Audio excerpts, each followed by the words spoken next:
wabarakatuh. Hadir kembali saya Nina Nugroho dalam acara live Instagram di Nina Nugroho Store yang hadir setiap hari Jumat jam 16.30 sampai 17.30 di program Nina Nugroho Solutions. Nina Nugroho Solutions merupakan salah satu program yang ada di bawah payung Gerakan Aku Berdaya untuk memberikan solusi kepada para perempuan muslimah aktif multiperan yang menjawab kegelisahan tentang berbagai macam hal agar supaya langsung mendapatkan solusinya dari pakar-pakar yang kami undang sebagai narasumber di Nina Nugroho Solutions. Di Gerakan Aku Berdaya, selain Nina Nugroho Solutions, ada juga webinar yang hadir setiap hari Minggu jam 10 sampai jam 11.30 bekerja sama dengan Tempat Trainers Guild, yaitu sebuah asosiasi trainer yang berkolaborasi dengan Gerakan Aku Berdaya untuk menyediakan mentor untuk para perempuan multiperan yang ingin didobrak mentalitasnya agar terlejitkan keberdayaannya. Banyak juga program-program Gerakan Berdayaku yang lain. Yang terbaru adalah ada brand Her Story dari Nina Nugroho nih, nanti akan launching sebentar lagi. Baiklah. Nah, selain Gerakan Aku Berdaya, saya juga mau ngasih tahu nih bahwa hari ini saya menggunakan busana dari Nina Nugroho Store. Nina Nugroho Store adalah sebuah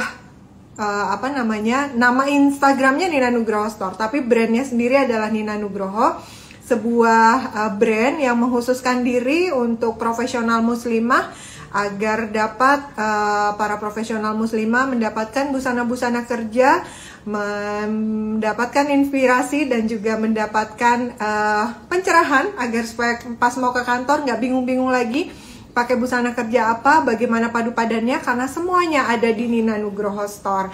Nina Nugroho Store menyediakan berbagai kategori busana kerja. Ada atasan shirt dipadukan dengan bawahan pie pants atau juga ada dengan kulot. Lalu yang gak suka celana ada skirt dipadukan dengan midi shirt. Kemudian ada tunik untuk yang suka panjang, dan pastinya ada dress juga untuk yang menggunakan dress di kesehariannya dalam aktivitas bekerja.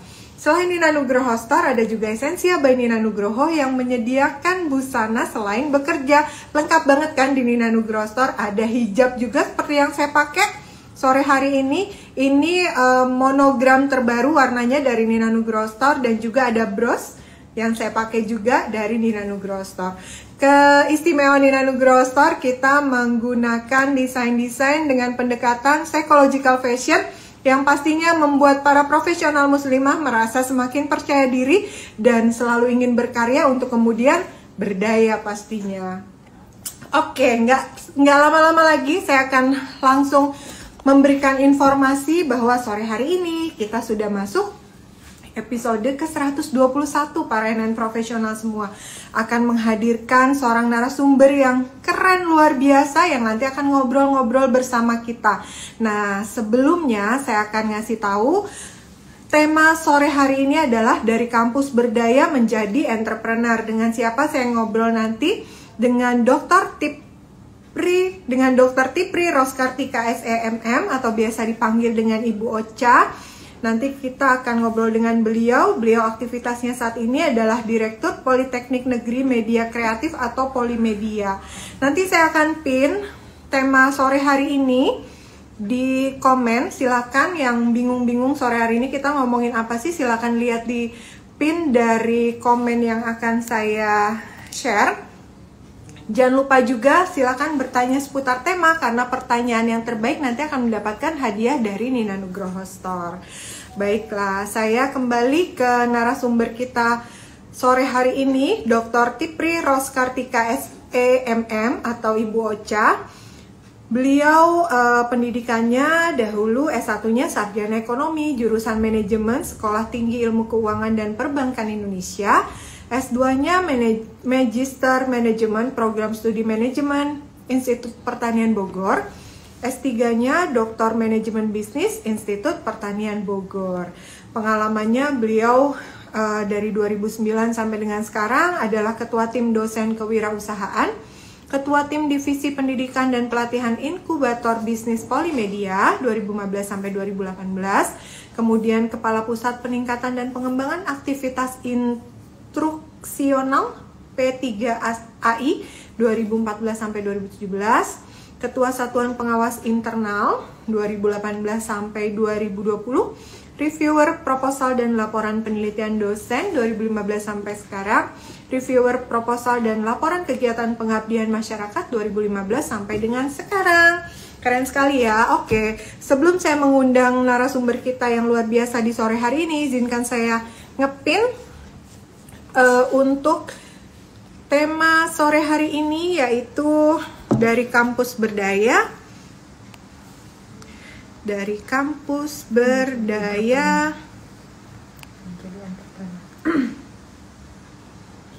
menjadi entrepreneur.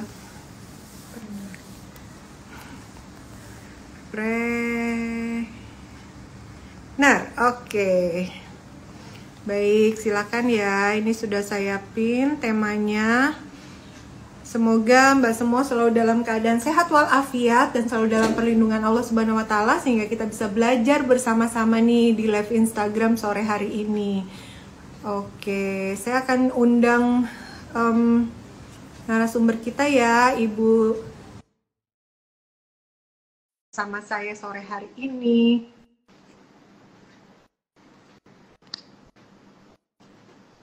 Silakan ya para profesional semua, siapkan pertanyaan seputar tema untuk anak-anak yang masih kuliah atau sudah lulus kuliah atau mau kuliah. Ini gimana sih caranya agar supaya mempersiapkan anak kita menjadi anak. Assalamualaikum warahmatullahi wabarakatuh. Selamat sore Mbak Nina, apa kabar? Yuk, senang banget nih sore hari ini. Masya Allah. Ini terima kasih ya, bajunya bagus banget nih loh. Tuh. Oh. Happy. Iya. Muridnya ada yang jadi ini tim desainku, Ibu Ocha dari Polimedia. Iya. Good. Oke, terima kasih banyak loh. Keren banget, itu apa namanya, teruji kinerjanya, kualitasnya luar biasa. Senang banget. Terima kasih. Menyiapkan para entrepreneur muda ya, Bu Ocha, untuk nantinya bisa berkarya dan bisa berkarya.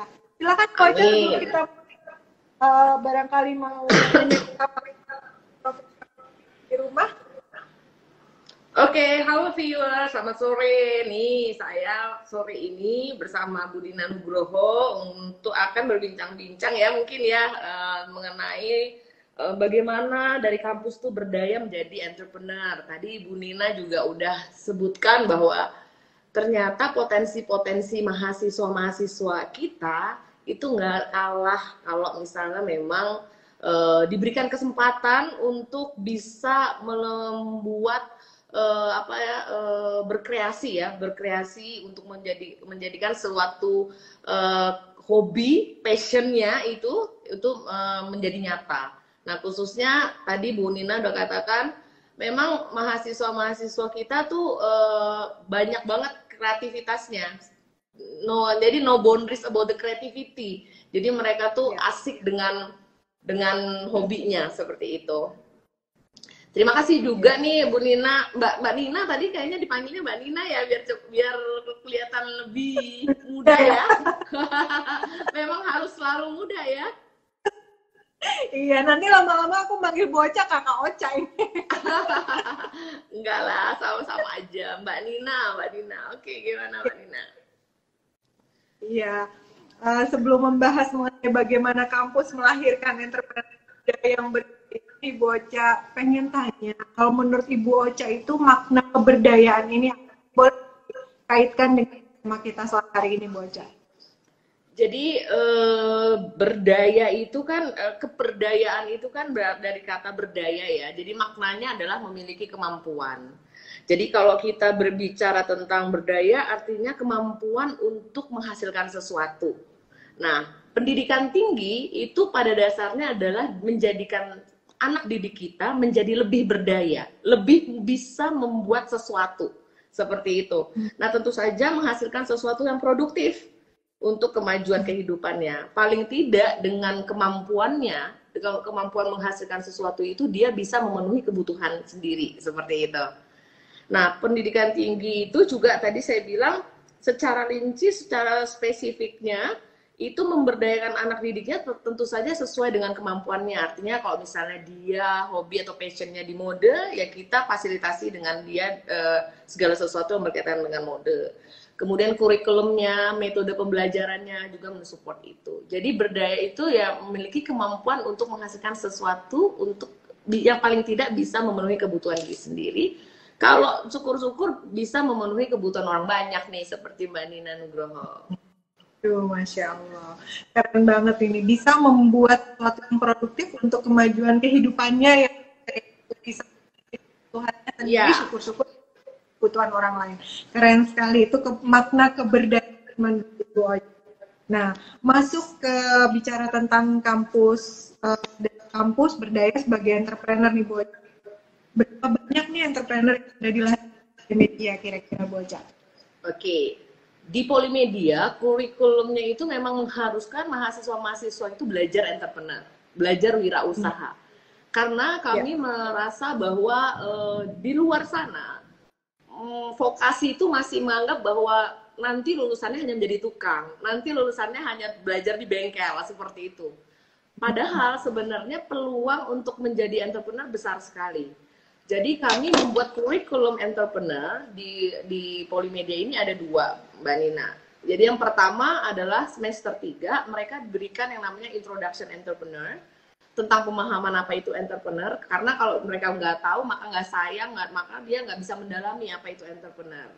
Kemudian yang kedua, setengah semester berikutnya kita ajarin tentang manajemen entrepreneur. Jadi mereka harus tahu bisnis modelnya seperti apa, kita ajarin bisnis model kanvasnya, siapa yang menjadi customer segmentation-nya, sampai kepada siapa yang nanti bagaimana channelnya dan segala macam. Dan yang paling penting adalah prakteknya, karena ini vocational, without ada practice ya nothing. Jadi mereka harus project based learning. Kalau mereka memang passionnya adalah di usaha di busana, ya mereka harus bisa membangun sebuah usaha atau bisa dapetin customer dari project based learningnya mereka. Kalau mereka kuliner, ya mereka bisa mendapatkan customernya dari kuliner yang mereka jual, seperti itu. Nah, jadi mereka sudah benar-benar diajarkan pada saat mereka menjadi mahasiswa untuk bagaimana menjadi entrepreneur.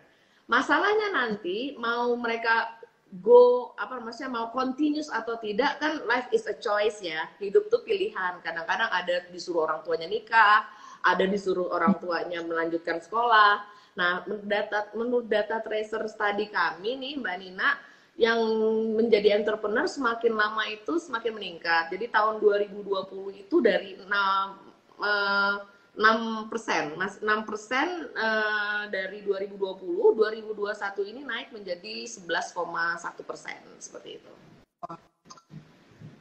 Yang masih continuous ya, yang masih punya bisnis, yang masih punya usaha, gitu. Hampir 100% kenaikannya, Bu ya? Iya, dari seperti itu. Dan prestasi luar biasa ini. Baik. Iya, kita kan sama-sama ketahui nih Bu, memang industri kreatif saat ini membutuhkan yang namanya entrepreneur gitu ya Bu ya. Nah, gimana sih kampus dalam hal ini Polimedia itu meningkatkan minat calon mahasiswa barunya nih Bu untuk mengambil jurusan vokasi? Sebelumnya Ibu masih ada stigma gitu ya, nantinya akan menjadi tukang, jadi orang yang kalau entrepreneur kan yang punyanya gitu ya Bu ya, misalnya ini ada second liner SDM-nya lah kalau jurusan Bu. Itu gimana Bu cara? Nah, ini memang kita terus-menerus mengupayakan bahwa vokasi itu atau pendidikan vokasi itu nggak kalah dengan pendidikan-pendidikan akademik lainnya. Karena memang betul kata Mbak Nina, orang-orang masih parent di luar atau mungkin lulusan SMA di luar masih mengatakan aku pingin jadi PNS. Ada yang aku misalnya pingin jadi manajer di sebuah kantor ya, seperti itu, di sebuah kantor swasta seperti itu. Nah, padahal sebenarnya negara-negara maju seperti Korea, Jepang, kemudian Jerman sekalipun itu kita tahu itu negara maju yang menurut saya adalah negara maju itu komponen kewirausahaannya sangat tinggi. Mereka benar-benar mengapresiasi serta membudayakan pendidikan vokasi di negaranya itu. Nah, kita sekarang ini masih terus-menerus membudayakan bahwa vocational education ini penting. Jadi bukan menjadi sebuah pendidikan yang sampingan, kalau misalnya akademik nggak dapat baru vocational, enggak, tapi ini adalah sebuah pendidikan yang layak untuk diperhitungkan, layak untuk bisa dipertimbangkan dalam pemilihan future life mahasiswa-mahasiswa kita. Nah, kenapa? Karena sebenarnya vocational education ini adalah lebih menonjolkan produktivitas SDM-nya. Kenapa? Karena skill yang diasah. Kalau akademik kan 30% lebih banyak ke 30% aja. Sedangkan yang vocational kan skillnya yang diasah. Sehingga produktivitas SDM itu sebenarnya di pendidikan vokasi ini yang lebih banyak ditonjolkan. Nah, jadi kalau menurut saya tetap terus-menerus meningkatkan budaya dan etos kerja bahwa pendidikan vokasi itu tidak kalah dengan pendidikan akademik dan tetap terus-menerus menonjolkan prestasi di situ. Bukti nyata gitu. Jadi bukti nyatanya bahwa memang pendidikan vokasi atau lulusan dari pendidikan vokasi bisa menghasilkan busana internasional, kemudian bisa menghasilkan film-film animasi internasional seperti itu. Gitu Mbak Nina. Jadi memang harus dibuktikan dengan bukti nyata saja seperti itu. Nah, bagaimana caranya tadi Mbak Nina tanya minatnya? Ya kita harus benar-benar itu tantangan kita ke depan. Bagaimana minat mahasiswa itu untuk menjadi entrepreneur? Apa aja nih Bu tantangannya nih untuk supaya membangkitkan mahasiswa? Nah, gini. Tantangan utamanya itu kan mahasiswa kita kan sudah lebih enaknya tuh mereka udah zona convert ya. Jadi nah mereka itu harus dihadapkan kepada ini loh. Ternyata perkembangan zaman itu berubah. Jadi mereka harus punya kemampuan beradaptasi terhadap perubahan. Kalau mereka mau sustainable. Sebenarnya peluang yang ada terhadap perubahan-perubahan itu banyak. Kalau seandainya mereka bisa melihat itu, karena kan sekarang rapidly growing environment sangat sangat padat ya, artinya di sini perkembangan itu sangat cepat. Jadi tantangannya adalah bagaimana menumbuhkan minat mahasiswa untuk bisa berwirausaha. Ya memang penuh dengan resiko karena yang namanya berwirausaha itu penuh dengan berani ambil resiko. Tidak melakukan kegiatan yang seperti orang lakukan. Mereka harus mencari sesuatu yang orang tidak lakukan. Kita berani mau melakukan sesuatu itu. Tentu saja itu penuh risiko. Nah, kemudian itu satu. Kemudian tantangan yang berikutnya adalah bagaimana kita bisa menciptakan nilai bahwa entrepreneur itu keren. Kita punya financial freedom di situ. Kita bisa menjadi orang tangan di atas. Masih banyak bisa memberi daripada kita menjadi tangan di bawah. Nah caranya adalah tadi saya bilang adalah kita banyak cari ini misalnya Mbak Nina Nugroho dipanggil ke sekolah-sekolah vokasi, kemudian mungkin wirausaha lainnya juga yang sukses, memberikan testimoni kepada mahasiswa-mahasiswa kita biar minat dan bakat atau passion mereka itu tergerak. Jadi selama ini mereka seperti kalau lulus di sini harus kerja jadi PNS. Kalau lulus segini harus kerja jadi manajer, seperti itu. Nah, itu terbuka wawasannya. Nah, itu tantangan yang terberat bagi pendidikan vokasi. Jadi memang harus bisa meningkatkan minat dan bakat mahasiswa dengan cara terus juga menanamkan environment kewirausahaan yang ada di kampus. banyakin dosen-dosen, kemudian CEO, coaching-coaching, karena memang yang namanya wirausaha itu nggak bisa dilepas, Mbak Nina, harus di coaching, harus didampingin, ya, karena kalau nggak mereka lepas, kayaknya udah jalan sendiri, kok kayaknya susah ya, kok kayaknya nggak ini, terus lepas aja, jadi memang harus didampingin. Nah itu tantangan yang luar biasa yang memberi apa ya, mindset mereka yang bilang bahwa ternyata tuh entrepreneur tuh keren. Nah, mengubah mindset itu yang luar biasa. Kalau itu udah kepecah, saya rasa tinggal runningnya aja, itu tinggal nanti coaching, kemudian pemahaman tentang bisnis modelnya seperti apa, itu bisa dipelajari kalau mereka sudah punya minat dulu. Untuk apa namanya anak-anak yang sudah tergerak nih Bu minatnya,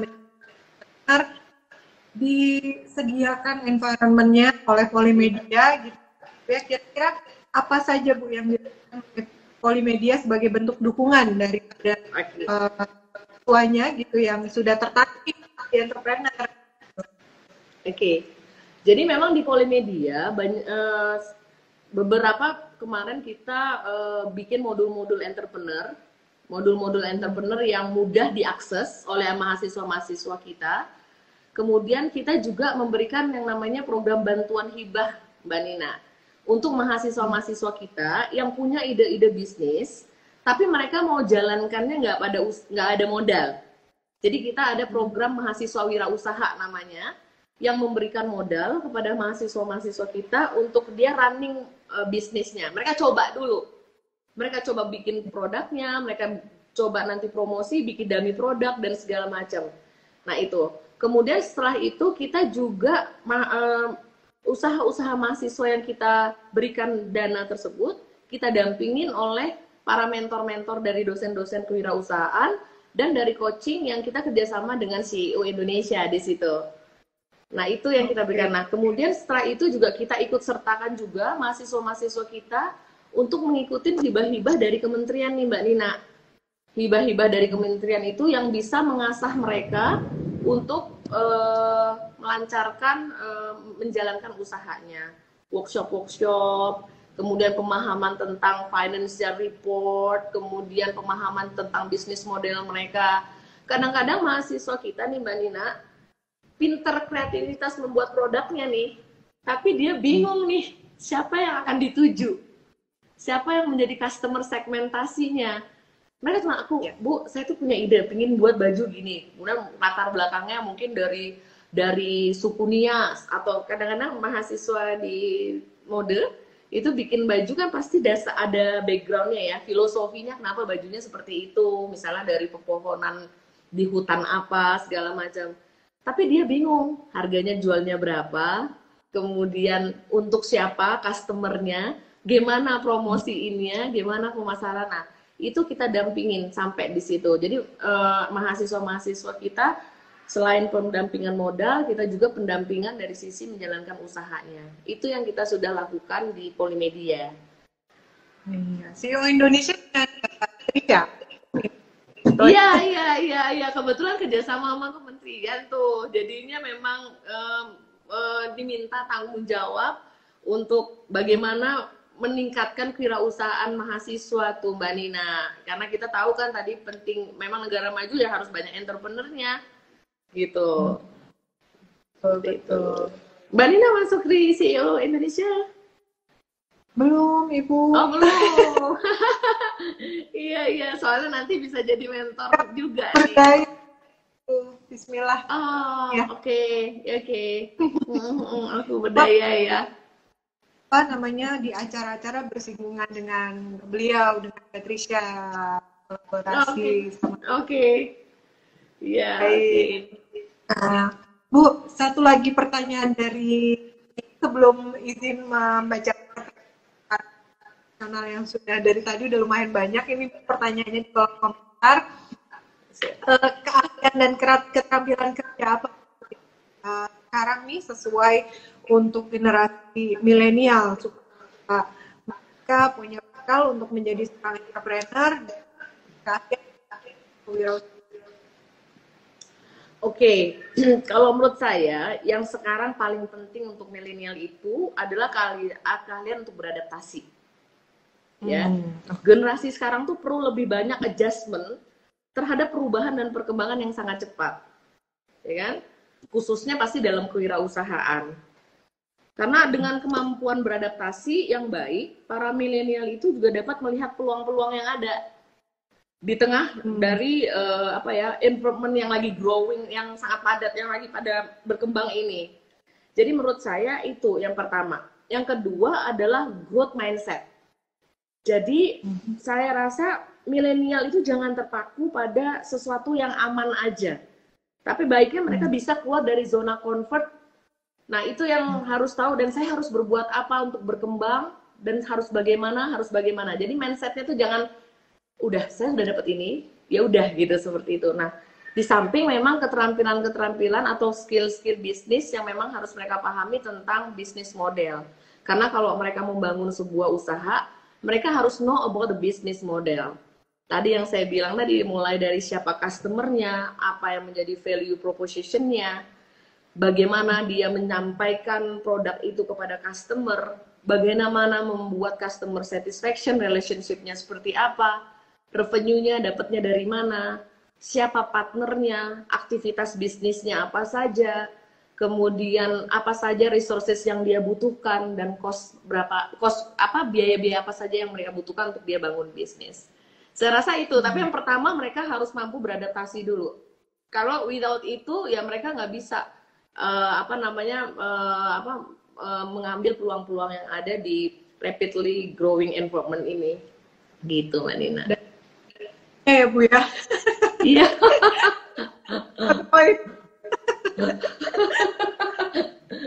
Ya, baik, kita izin menyampaikan pertanyaan dari viewers yang udah nonton.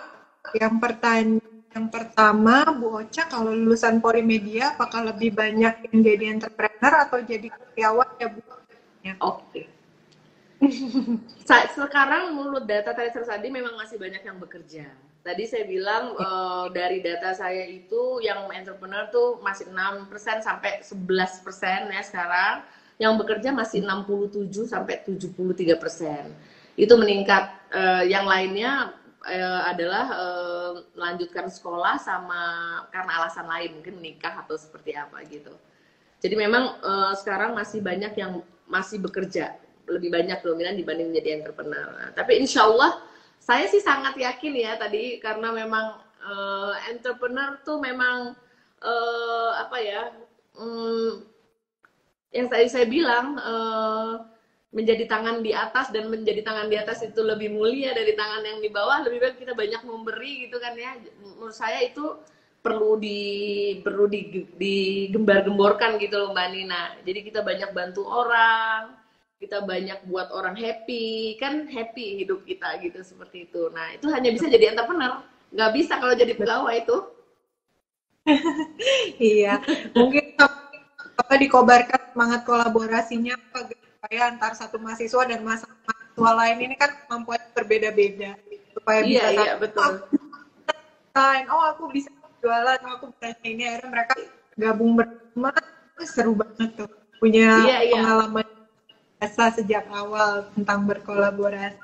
Baik, pertanyaan selanjutnya Bu, apakah kampus juga merangsang munculnya entrepreneur dari lingkungan Polimedia dengan melakukan kegiatan hukum Bu? Mungkin sudah dijelaskan. Iya tadi udah. Jadi satu pastinya kita tadi dari kurikulum support itu.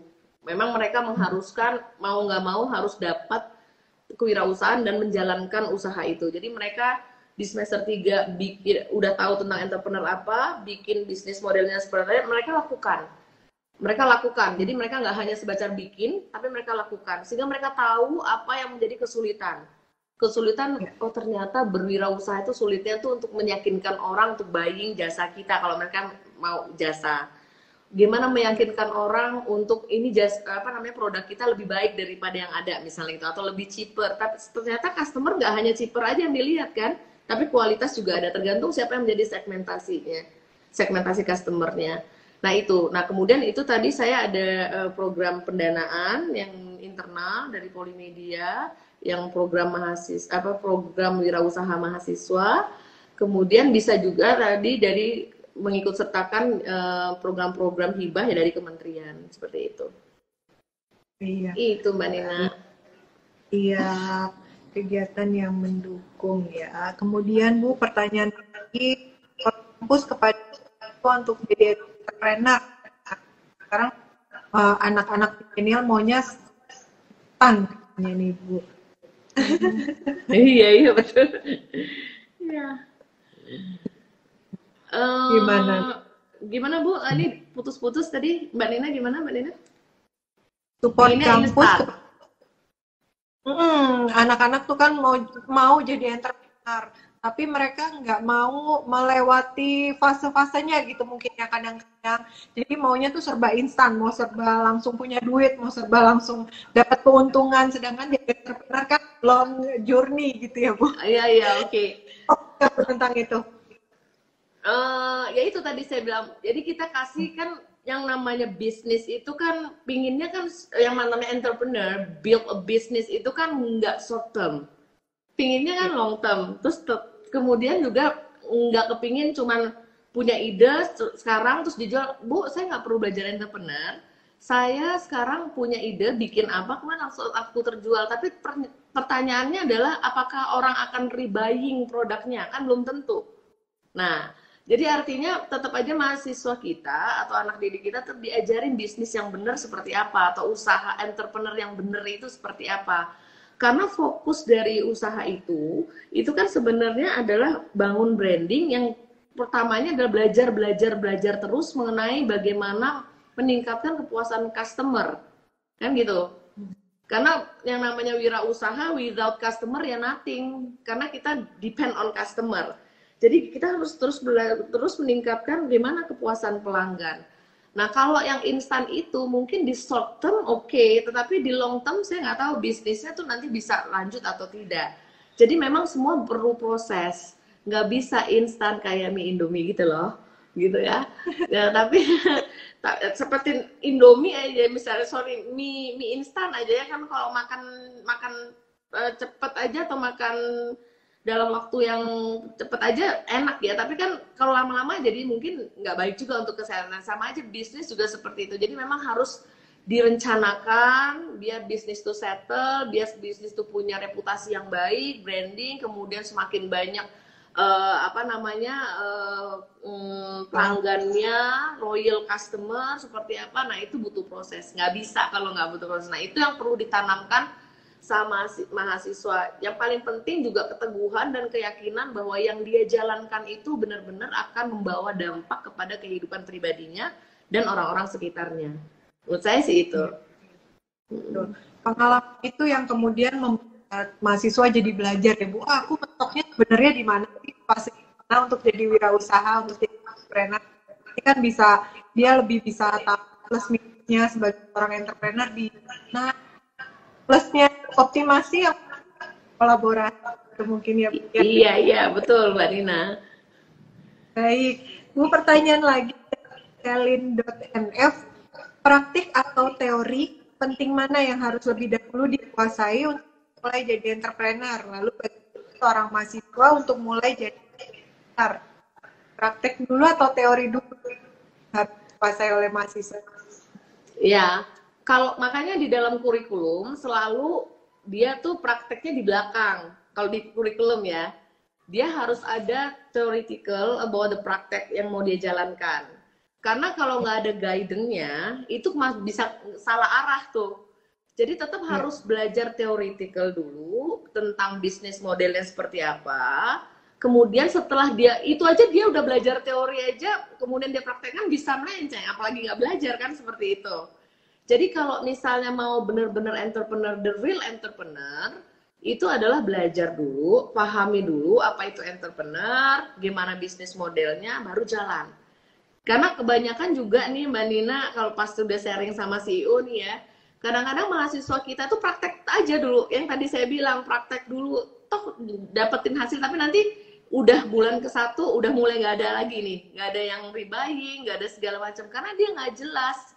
Sebenarnya tuh tujuan customer segmentasinya tuh apa, terus value propositionnya dia tuh apa. Jadi dia hanya sekedar bikin pokoknya saya bisa ini, saya mau bikin ini tanpa ada konsep bisnis yang jelas. Nah, jadi kalau jawaban tadi ada lebih baik, kalau kita berbicara tentang lebih baik ya, lebih baik itu memang belajar dulu tentang bisnis, tentang wirausaha itu apa, pahamin dulu karakteristiknya, kemudian setelah itu baru mempraktekkan apa yang sudah dipelajarin gitu, seperti itu.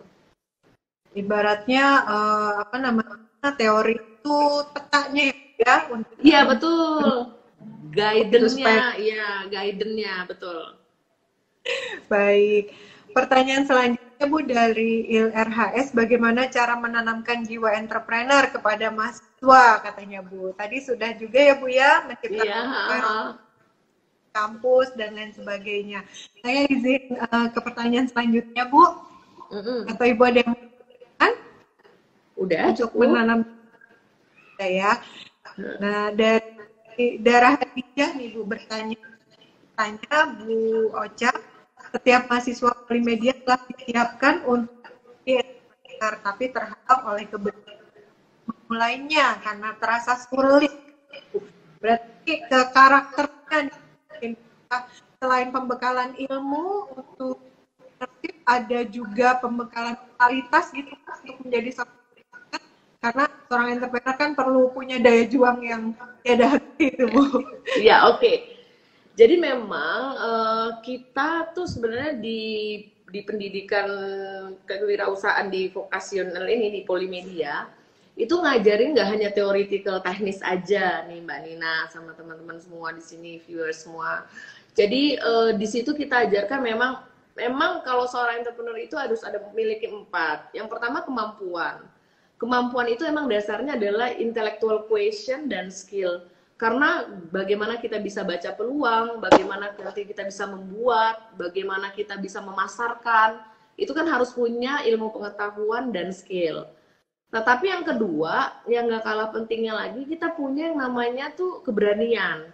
Nah, keberanian ini Mbak Nina, yang tadi dasarnya adalah emotional quotient dan mental.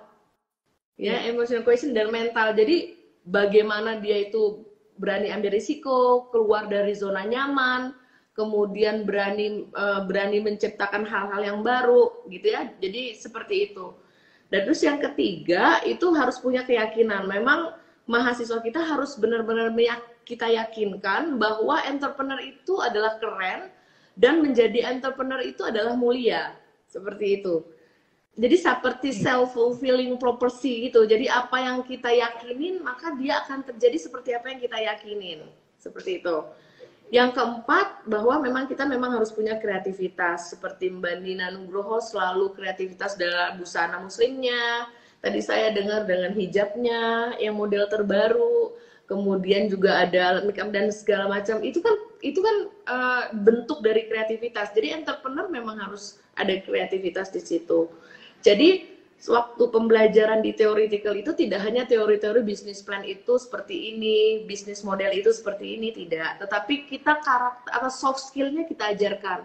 Berani ambil risiko, kemudian soft skill, leadership, team teaching. Kata without yang lain kan kita nggak bisa. Jadi memang harus ada teamwork-nya di situ, seperti itu. Jadi intrinsik diajarin juga Mbak Nina seperti itu. Nggak hanya teknis tentang ilmu kewirausahaan. Non teknisnya entrepreneur itu malah lebih besarnya tuh emotional quotient dan mentalnya. Benar nggak Mbak Nina? Iya betul Bu. Karena ya kan? Begini ya Bu, kadang kan ada roller coaster juga, itu perlu mental baja dong, untuk kalau enggak pasti udah nggak di sini nih Mbak Nina Nugroho, nggak di sini kan, artinya kan harus benar-benar punya emotional question yang oke dan mental yang oke gitu loh, seperti itu. Dan memang punya keberanian, itu yang penting. Jadi kemampuan aja yang dasarnya intellectual question dan skill tadi itu nggak cukup kalau kita nggak punya mental yang kuat untuk menjadi entrepreneur. Nah itu yang harus kita tanamkan dengan generasi muda yang sekarang ini nih Mbak Nina, supaya bisa seperti Mbak Nina berikutnya gitu, seperti itu, yang tahan mental. Kemudian ya karena yang namanya bisnis pasti selalu ada pergolakan yang namanya kompetitor dan segala macam, tapi kita punya ini yang kita terus melakukan kreativitas supaya kita tetap unggul, seperti itu. Belum lagi cobaan-cobaan kalau ada contek, karya kita ditipu gitu kan Bu ya. Iya, betul, Aduh, betul.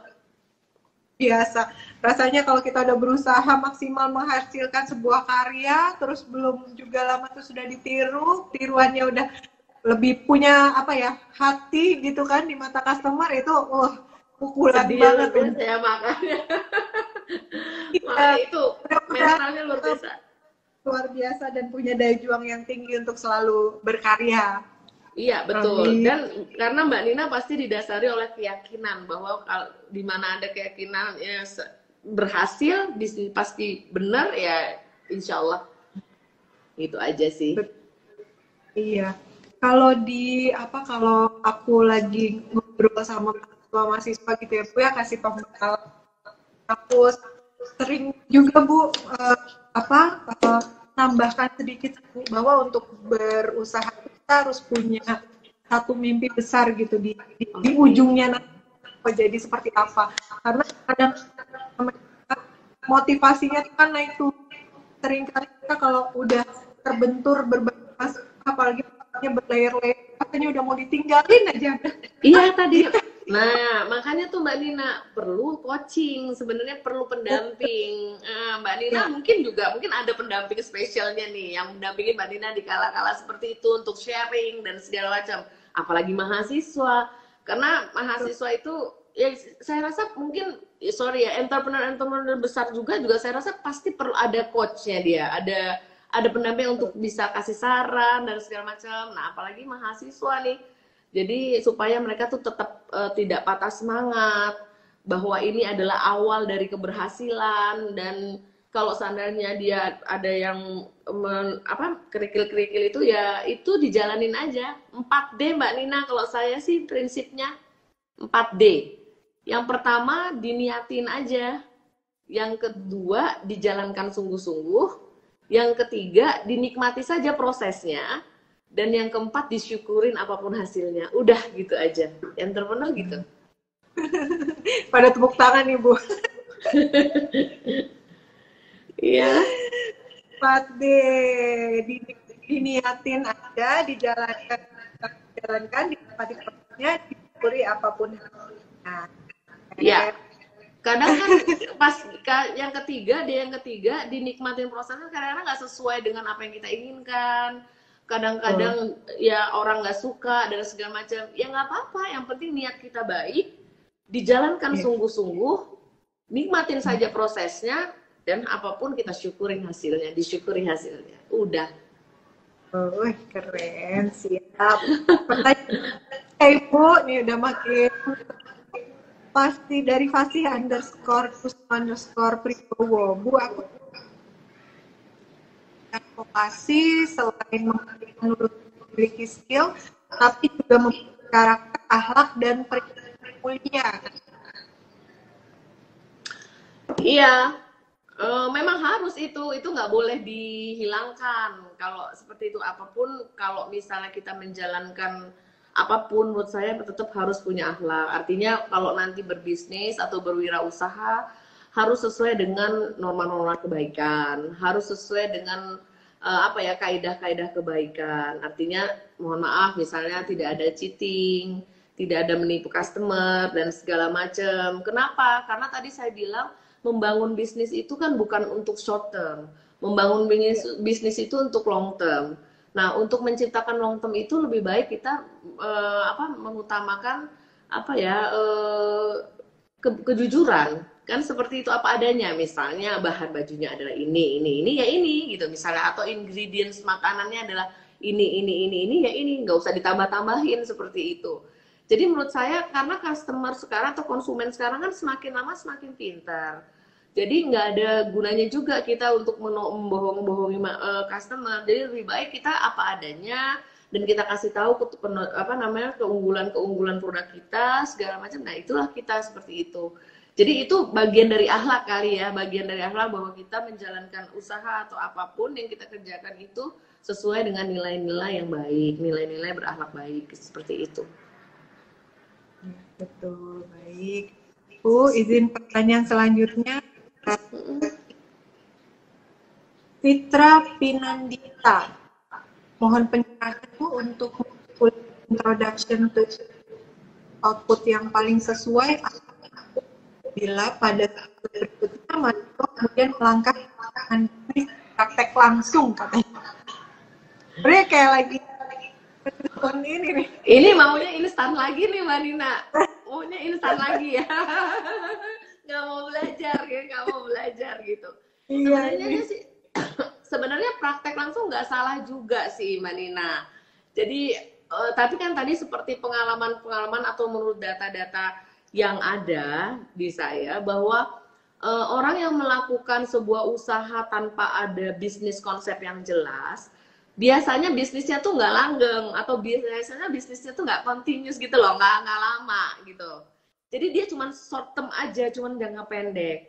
Nah tadi seperti tadi kita katakan bahwa kita berbisnis atau kita membuka sebuah usaha itu kan pinginnya itu panjang ya, maksudnya dalam waktu yang long term ya, waktu yang panjang. Nah itu harus jelas misalnya bisnis modelnya seperti apa.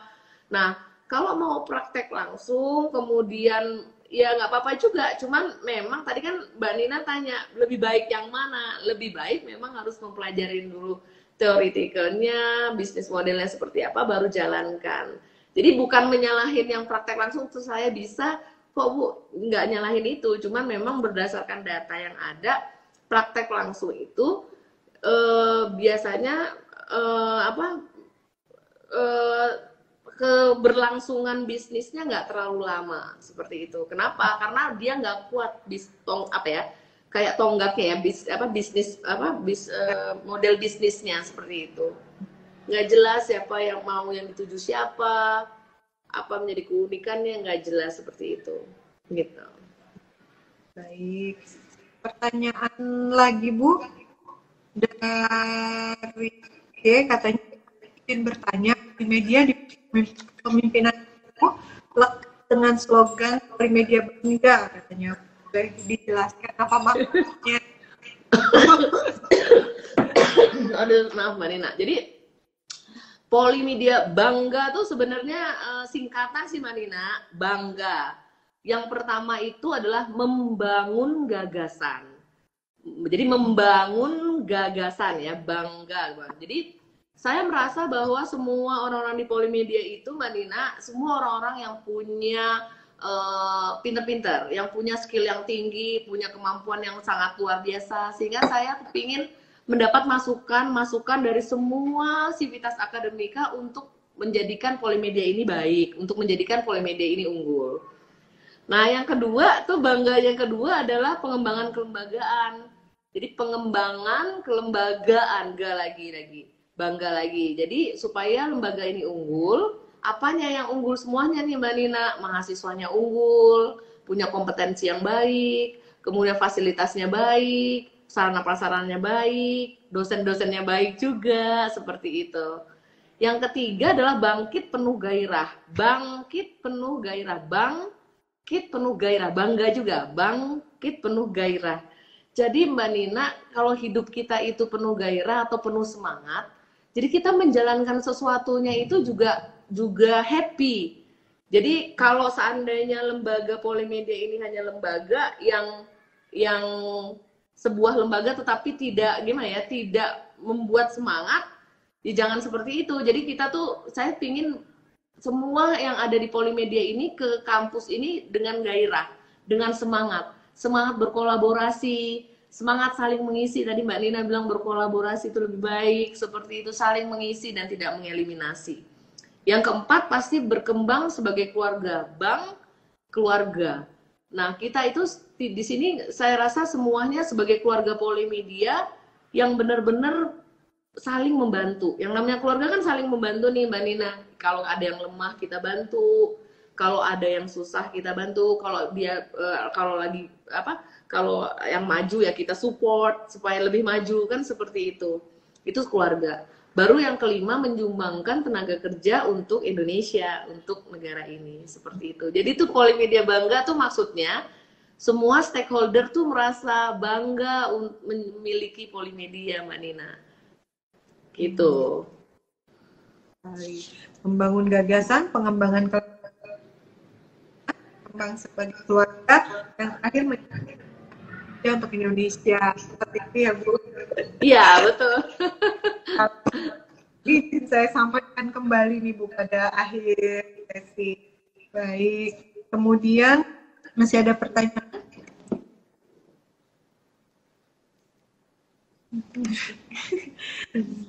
Ada dua lagi. Ada dua pertanyaan lagi Bu sebelum berakhir nih. Iya, Ibu kalau mau Mbak. Bu, Iya, Mbak Dina, apa?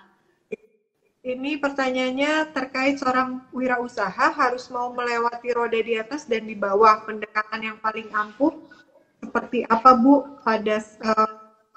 Seperti apa Bu bahwa bisnis terkadang di bawah? Bu. Mungkin ya tadi ya bisa dikatakan. Tadi kayaknya udah kan Mbak Dina. Tadi Ya. oh iya ya, tadi mental tadi kan. Saya bilang kalau kita mau start in business, kita harus siapkan yang namanya emotional question and mental kita. Artinya kita berani ambil risiko. Kadang-kadang memang nggak sesuai dengan yang kita mau. Apalagi kita baru pertama, di mana kita membuat sesuatu yang baru, belum ada contohnya. Kan kalau copy paste gampang. Tapi memulai sesuatu yang baru, tadi kata Mbak Nina, udah bernangis-nangis darah, tinggal di copy orang gitu kan. Udah cost-nya lebih murah, segala macam, kan seperti itu. Nah, jadi kalau menurut saya, kita sebagai manusia, itu sudah selayaknya adalah berusaha sungguh-sungguh saja. Ya, berusaha sungguh-sungguh, dan kita pasrahkan kepada Tuhan, gitu. Menurut saya ya, karena kan kita adalah manusia yang beragama, yang percaya bahwa ini semua adalah atas petunjuk Allah juga gitu. Jadi apa yang kita jalankan, kita sudah jalankan sungguh-sungguh, dan apapun hasilnya kita serahkan kepada Allah. Kalau misalnya kita lagi di bawah, ya kita banyak minta petunjuk sama Allah dan terus tidak berputus asa, terus berusaha. Saya yakin Allah akan membukakan pintu hati kita juga. Tapi kalau kita di atas, kita juga tidak lupa pada Allah, mengucapkan syukur dan memberikan rasa syukur kita itu kepada orang-orang yang membutuhkan. Misalnya membagikan ilmu kita, membagikan rezeki kita dan segala macam. Atau artinya saling berbagi gitu, seperti itu Bu. Jadi mau di atas mau di bawah, kita harus tetap mengingat Allah gitu loh. Jadi jangan pas di bawah aja mengingat Allahnya, di atas juga kita mengingat Allah. Kan bersyukur itu bukan hanya menengadahkan tangan, ya Allah aku bersyukur, nggak seperti itu kan. Tapi apa yang kita bisa berbuat dari rasa syukur kita kepada Tuhan, kepada Allah, dengan posisi kita saat ini. Banyak memberi menurut saya. Ya memberi, kalau kita misalnya terbatas dari sisi sesuatu apa gitu, ya kita memberi yang B. Kita nggak punya uang, kita nggak bisa memberi uang, kita memberi ilmu. Kita nggak bisa memberi ilmu, kita memberikan kesempatan. Kita nggak beri kesempatan, kita memberi tenaga. Seperti itu. Menurut saya di situ. Baik, luar biasa sekali sesi kita sore hari ini. Terima kasih banyak atas waktunya, nggak terasa. Sama-sama. Banget, mudah-mudahan dan profesional semua bisa mengambil hikmah dan manfaat dari obrolan saya dengan Ibu Ocha sore hari ini. Dan kalau yang tadi nggak sempat nonton dari jam 16.30 bersama ngobrol tadi, tonton lagi di Instagram Nugroho. Videonya nanti akan kita share di sana Ibu supaya nggak lupa lagi tentang ilmu. Mbak Nina. Terima kasih banyak Ibu Ocha atas waktunya. Terima kasih Mbak Nina. Terima kasih. Ya, sehat. Saya izin live ya. Assalamualaikum warahmatullahi wabarakatuh. Dah. Warahmatullahi wabarakatuh. Terima kasih Bu. Sama-sama Mbak. Baik, saran Ibu Ocha nih untuk para generasi milenial yang ingin terjun ke dunia entrepreneur. Jangan lupa ada 4D tadi ya yang Ibu Ocha sudah sampaikan di sesi sore hari ini, yaitu diniatin, kemudian dijalankan, lalu dinikmati prosesnya, dan terakhir disyukuri apapun hasilnya. Luar biasa sekali tadi pesan-pesan yang sudah disampaikan oleh narasumber kita sore hari ini dengan tema dari kampus berdaya menjadi entrepreneur. Baiklah, sekarang saatnya saya untuk mengumumkan pertanyaan terbaik yang tadi sudah saya bacakan satu persatu kepada Ibu Ocha. Siapakah pemenang dari pertanyaan terbaik sore hari ini. Oh, nih, Fitra Pinandita. Pertanyaan terbaik diraih oleh Fitra Pinandita terkait seorang wirausaha harus mau melewati roda di atas dan di bawah. Pendekatan yang paling ampuh seperti apa ya Bu, bahwa bisnis terkadang di bawah. Tadi penjelasan atau jawaban yang sudah diberikan oleh Bu Ocha terkait jawaban dari Fitra Pinandita tadi juga udah luar biasa sekali. Selamat ya kepada Fitra Pinandita. Silakan masuk ke Instagramnya Nina Nugroho Store. Ada link di bio-nya Nina Nugroho Store, bisa diklik untuk kemudian terhubung dengan sales advisor kami. Silakan berkomunikasi untuk mendapatkan hadiahnya itu bagaimana. Baiklah, terima kasih kepada para non profesional semua yang sudah bergabung dari jam 16.30 tadi. Jangan lupa juga bergabung kembali dengan kami di Gerakan Aku Berdaya melalui program webinar bersama Tempat Trainers Guild yang akan dilakukan di hari Minggu tanggal 13 Maret 2022 jam 10.00 sampai 11.30 nih. Temanya adalah The Silent Treatment, menghadapi pasangan yang bersifat dingin dan diam. Wah, siapa di antara non profesional semua yang punya pasangan yang dingin dan diam? Ini pasti kita bisa sama-sama dapatkan tipsnya bagaimana menghadapinya melalui silent treatment nih bersama narasumber Bapak Panji Samsi. Beliau adalah seorang love sensei. Mendiamkan pasangan saat sedang konflik ternyata bisa berujung pada KDRT dalam bentuk kekerasan emosional, bahkan dalam ilmu psikologi termasuk dalam pelecehan emosional. Dampaknya pasangan yang didiamkan merasa stres, kehilangan harga diri, bahkan bisa muncul keinginan bunuh diri. Bagaimana menghadapi perilaku silent treatment dalam rumah tangga? Temukan jawabannya dalam program Aku Berdaya di hari Minggu jam 10 pagi nanti ya. Silakan masuk untuk mendaftar ke Instagram Gerakan Aku Berdaya. Di bagian bio-nya ada link yang bisa diklik untuk kemudian terhubung dengan admin Gerakan Aku Berdaya dan akan dikirimkan linknya kepada yang mengklik link di Gerakan Aku Berdaya untuk supaya bisa masuk ke acara webinar melalui Zoom di Gerakan Aku Berdaya hari Minggu jam 10 pagi. Terima kasih kepada para non profesional semua yang sudah support acara Nina Nugroho Solutions yang berada di bawah payung Gerakan Aku Berdaya. Sekarang sudah masuk episode ke-121, luar biasa sekali support dari teman-teman semuanya. Tidak terhingga saya ucapkan terima kasih beribu-ribu terima kasih atas supportnya, pertanyaan-pertanyaannya yang selalu tumpah ruah di setiap acara Nina Nugroho Solutions. Mudah-mudahan Nina Nugroho Solutions selalu memberikan solusi kepada perempuan multiperan agar dapat menjalankan perannya dengan maksimal di tengah masyarakat, kehidupan pribadinya, ataupun di kehidupan pekerjaannya. Terima kasih, dan terima kasih. Semoga semuanya selalu sehat-sehat selalu. Apabila ada salah-salah kata, semuanya berasal dari saya. Kesempurnaan hanyalah milik Allah Subhanahu wa Ta'ala. Wabillahi taufiq wal hidayah. Wassalamualaikum warahmatullahi wabarakatuh.